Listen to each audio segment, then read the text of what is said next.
निष्पाप चिमुरडीचा निर्गुण खून। साताऱ्यातील आर्या चव्हाण हत्या प्रकरणाने संपूर्ण महाराष्ट्राला हादरवून सोडलं आहे। 13 वर्षीय शाळकरी मुलीवर झालेल्या अत्याचाराच्या प्रयत्नातून तिची हत्या करण्यात आली आहे। ही भयानक घटना साताऱ्यातील सासवडे इथं शुक्रवारी घडली। आर्या शाळेतून घरी आली होती। ती घरात कपडे बदलत असतानाच आजूबाजूला कोणी नसल्याची संधी साधून नराधम राहुल यादवनं तिच्या घरात प्रवेश केला। आरोपीने तिच्यावर अतिप्रसंग करण्याचा प्रयत्न केला, मात्र आर्याने त्याला जोरदार प्रतिकार केला। दोघांत झटापट झाली। दरम्यान आरोपीने चिमुकल्या आर्याच्या डोक्यात जातं घातलं आणि तिच्या प्रतिकाराचा परिणाम तिच्या हत्येत झाला।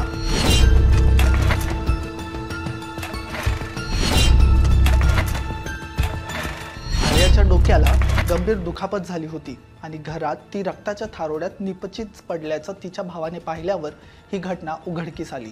घटनेची माहिती मिळताच पोलिसांनी तातडीने तपास सुरू केला आणि साताऱ्याच्या स्थानिक गुन्हे शाखेने अवघ्या 6 तासात या नराधमाच्या मुसक्या आवळल्या।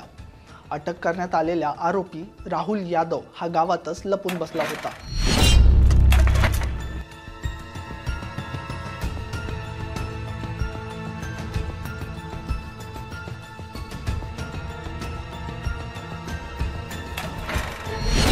या आरोपीची पार्श्वभूमी अधिक धक्कादायक आहे।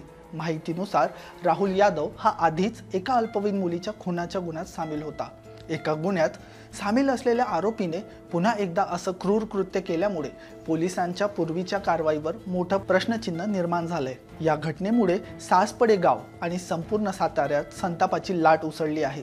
जमावाने तीव्र संताप व्यक्त करत आरोपीचं घर तोडण्याचा प्रयत्न केलाय आणि आरोपीला कठोर आणि त्वरित शिक्षा देण्याची मागणी केली आहे। पोलिसांनी आर्या चव्हाण हिच्या मृत्यूचं कारणीभूत ठरलेल्या राहुल यादव विरुद्ध गुन्हा दाखल केला आहे।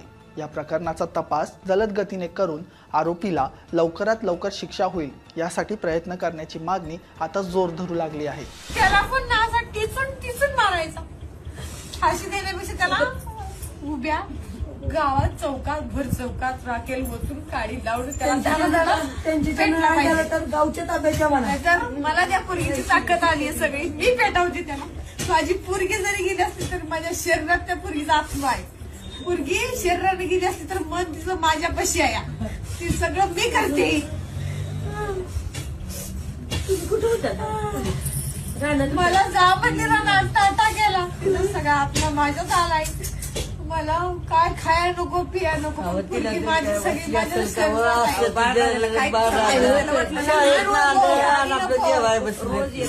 गेली पण सगळी हृदयानं माझ्या। एका बाजूला अल्पवयीन मुलीची क्रूर हत्या आणि दुसऱ्या बाजूला एकाच आरोपीने पुन्हा केलेला गुन्हा। यामुळे राज्यातील कायदा व सुव्यवस्थेवरही गंभीर प्रश्नचिन्ह निर्माण झालं आहे।